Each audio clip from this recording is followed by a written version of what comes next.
A great resource for students with learning disabilities, particularly those still working on decoding, is accessible books or textbooks. This is books that provides the audio component often along with the visual component of text.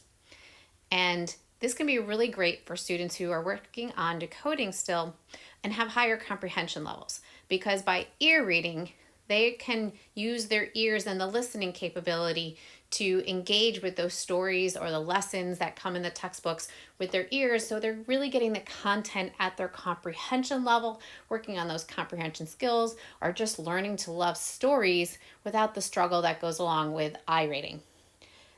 Now we can purchase this on our own. Audible and Amazon, they have a great setup for all that, but that can add up. I know, I use Audible. But for students and families who have kids with learning disabilities, there are two resources available that can be free to lower cost than it would cost to do it on your own. The first is Learning Ally. Both these resources I'm going to share with you have literature style books as well as textbooks, so they can be used with students in elementary up through college and beyond.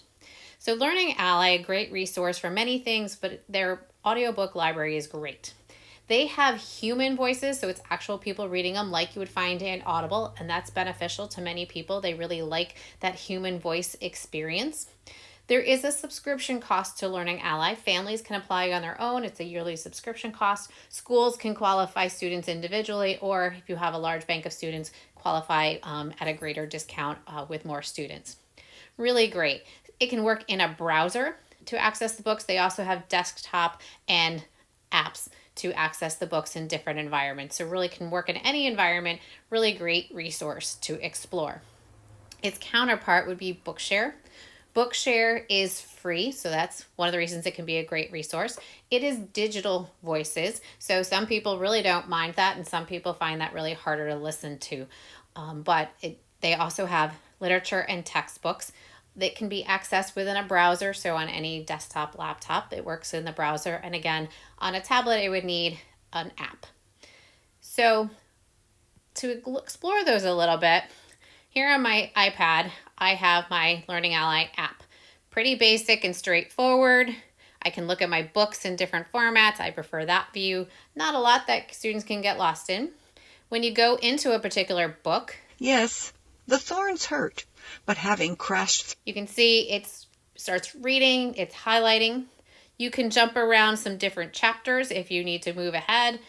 You can go to different pages if it's lost your place or you need to jump ahead or go back. And then there's an area to take notes and to bookmark things along the way. Those are those three icons down at the bottom. Up here at the top, that's where you could bookmark and you could add notes in. So maybe you had a thought along you were reading, or if you have to do annotations, great way to do annotations here. First, down at the bottom, we have the cogwheel for some settings.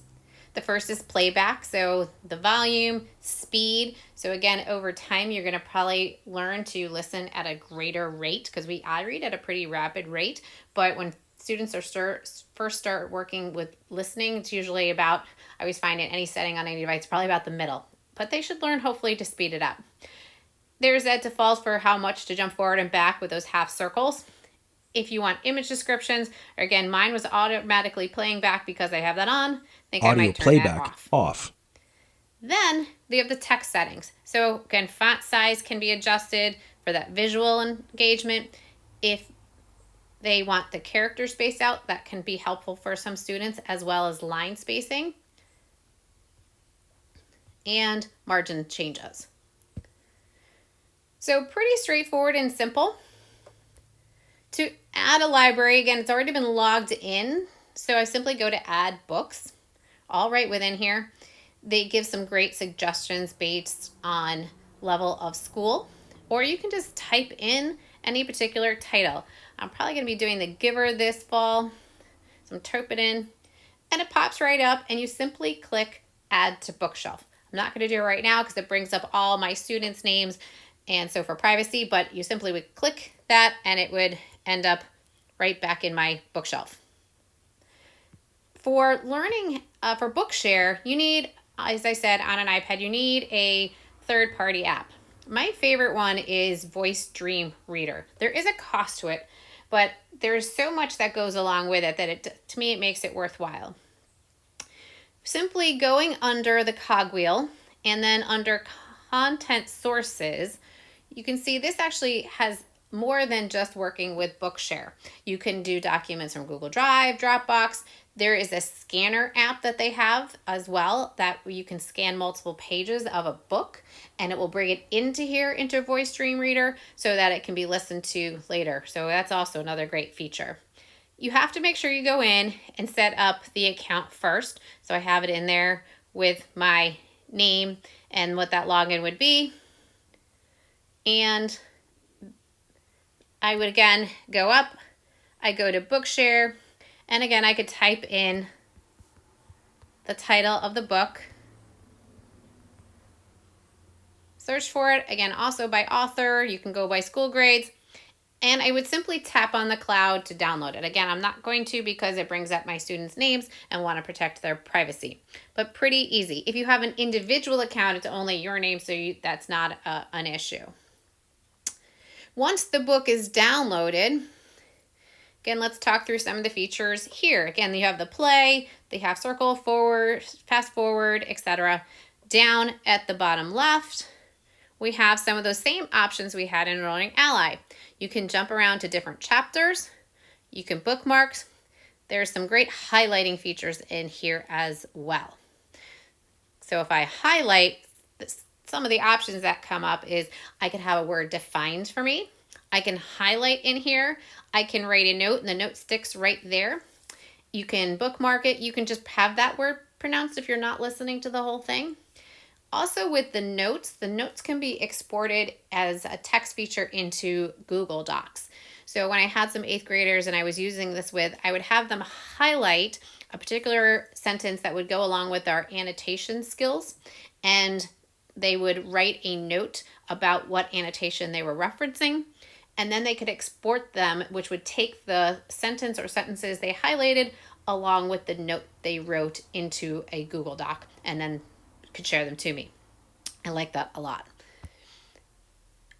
Up in the top section, we have, again, some of those same features we saw, the speech rate, language, the voices. So this is a key area about using Bookshare with Voice Dream Reader, because again, it is digitized voices, which can be a little rough, I do agree, but they have some great higher quality voices that can be accessed within here. These are all the ones I've particularly downloaded myself, but you can go into, they have more voices available for purchase. So it's really taking some time to listen to the different voices, and if you're using this and finding one that works for you.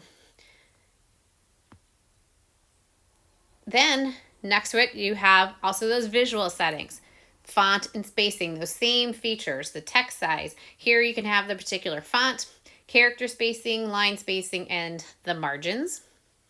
The color settings also as well. If you really like the dark background, playing with some of those, they can be customized. I've had some students make some crazy backgrounds.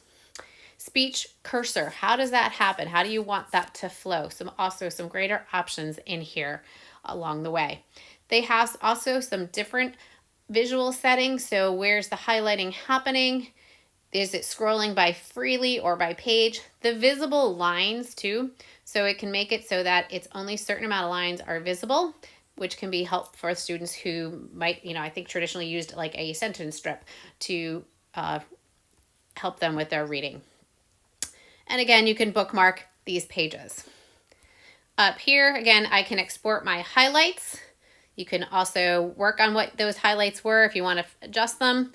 And there are some different reading modes. So you can have it stop at a particular point, however that may be. Maybe you want to say, okay, just keep going. Depends on that reading experience as is needed, but some great options within there. There is a timer, so for students are told, hey, you have to read for 15 minutes, and they don't set the timer. This has one built right within the tool. And some of the different more advanced settings that may or may not be crucial to your reading experience. Again, automatically go and start reading. the previous next buttons, maybe those are distracting and you want to take them away. So just some great options to think about as a little bit more advanced controls. He's really designed this for not only students, but adults, which is probably why you see some of these more advanced features in there. And again, simply a home button to go out. And you can keep a whole library within here.